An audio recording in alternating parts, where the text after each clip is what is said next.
अब चलते हैं क्वेश्चन नंबर 2 की तरफ, जिसमें हम लोग वर्क डन कैलकुलेट करेंगे कि एक बॉडी को लिफ्ट किया जा रहा है तो उसके अगेंस्ट कितना वर्क डन होगा। आइए इसको कैलकुलेट करते हैं। Calculate the work done in kilo joules in lifting a mass of 10 kg at a steady velocity through a vertical height of 10 metre. Height भी गिवन है हमारे पास, मास भी गिवन है, हम लोगों ने सिर्फ वर्क डन को कैलकुलेट करना है।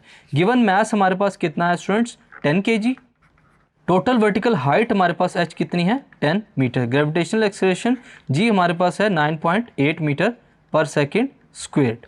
हमारे पास जो फाइंड करने के लिए वैल्यू है स्टूडेंट्स वो है वर्क डन। फार्मूला हम लोग यहाँ पर जो यूज़ करेंगे वो क्या होगा, potential energy is equal to mgh। ये है वर्क डन को फाइंड करने के लिए। चूँकि यहाँ पर हाइट इन्वॉल्व है, वर्टिकल हाइट इन्वॉल्व होगी, तो हमारे पास वहाँ पर वर्क डन इक्वल होगा mgh यानी कि पोटेंशियल एनर्जी के। सिंपल हम लोग फार्मूले के अंदर वैल्यूज पुट करते हैं। So w is equal to m की वैल्यू है 10, g की वैल्यू है 9.8 और h की वैल्यू है हमारे पास 10।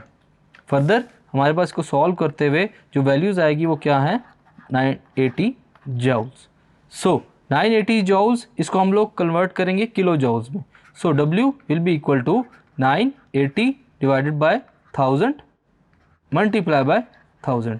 ये जो 1000 है स्टूडेंट्स, इसको हम लोग लिख सकते हैं किलो, साथ हमारे जॉउल्स लिखा जा रहा है। इसको जब हम लोग किलो लिखेंगे, 980 को डिवाइड करेंगे 1000 के साथ, तो हमारे पास जो वैल्यू आएगी 0.98 किलो जॉउल्स। सो स्टूडेंट्स, इस क्वेश्चन में हम लोगों ने वर्क डन के फार्मूले से वर्क डन इन किलो जॉउल्स को कैलकुलेट किया। Thank you.